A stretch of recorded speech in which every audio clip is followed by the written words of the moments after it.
কক্সবাজার সদর উপজেলা পরিষদের নবনির্বাচিত চেয়ারম্যান বীর মুক্তিযোদ্ধা নুরুল আফসারকে বিশাল গণসংবর্ধনা দিয়েছে চৌফুলদুন্ডি নতুন মহালবাসী।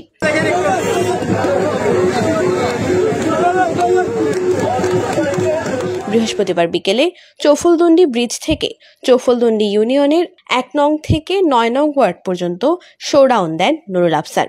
এ সময় গান ও ঢোলের তালে তালে উৎফুল্ল জনতা মিছিল করেন।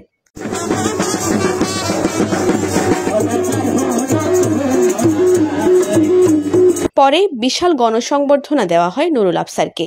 এ সময় নুরুল আফসার বলেন, জীবনের অতি গুরুত্বপূর্ণ সময় চৌফুলদুন্ডিতে অতিবাহিত করেছেন। জীবনের শেষ প্রান্তে এসে এখানকার মানুষের সেবা করার সুযোগ পেয়ে কৃতজ্ঞতা প্রকাশ করেন তিনি। জীবনের একটি অতি গুরুত্বপূর্ণ স্থান, একটি গুরুত্বপূর্ণ সময় এখানে আমি অতিবাহিত করেছি। সেই জন্য আপনাদের কাছে আমি সবসময় ঋণী।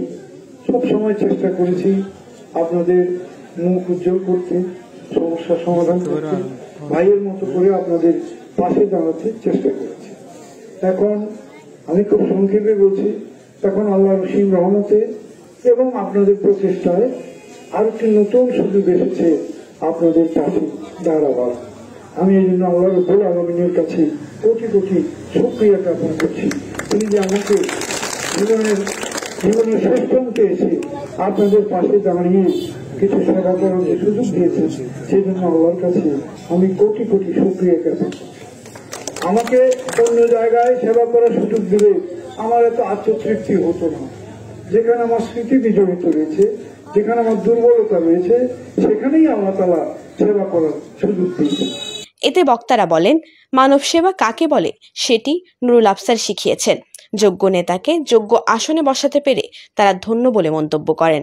মানব সেবা কাকে বলে আমরা তার থেকে শিখেছি তখন হাসপাতালের রোগী মৃত্যুর সাথে পাঞ্জা লড়ে এই সুবলদণ্ডের অনেক লোক আপনার কাছে গিয়েছিল, আপনি সেই সেবা দান করেছেন। সেই তাদের বাক্য, এইটা হল নুরুল আফসারের কর্মের ফল। এবং আপনারা অনেকবার আমাদের মিথ্যা মামলা জড়ানো অনেক আসামি জেলখানায় আপনার খারাপবন্ধ হয়ে রয়েছে, তাদেরকে আপনি দেখতে গেছেন, আপনি সেই সারাদিন থেকে তাদেরকে অনেক উপকার করেছেন। এই হলো আপনার কর্মের ফল। ১ থেকে ৯ নম্বর ওয়ার্ড পর্যন্ত আমরা ঘুরে ঘুরে দেখেছি, প্রত্যেক জনতার কাছে আমরা জিজ্ঞাসা করেছি, কেন আপনারা এইভাবে আপনারা চেয়ারম্যান নুরুল আফসারের সাথে পাগল হয়েছেন। এরা বলতেছে ওনার মতো একজন লোক আমাদের দরকার ছিল, আমরা যখন কক্সবাজার যাই। এ সময় উপস্থিত ছিলেন চৌফুলদুন্ডি ইউনিয়নের সাবেক চেয়ারম্যান মোহাম্মদ আলম, বীর মুক্তিযোদ্ধা স্মৃতি আদর্শ উচ্চ বিদ্যালয়ের প্রতিষ্ঠাতা প্রধান শিক্ষক অ্যাডভোকেট মোহাম্মদ আবুল কালাম, ৩ নং ওয়ার্ডের ইউপি সদস্য আয়ুব আলী, ৮ নং ওয়ার্ডের ইউপি সদস্য এহসানুল হক ও সাবেক মেম্বার কুতুবুদ্দিন রাজু, সংরক্ষিত নারী ইউপি সদস্য নীলুফা ইয়াসমিন সহ স্থানীয় ব্যক্তিবর্গ। News desk, TTN, Cox's Bazar.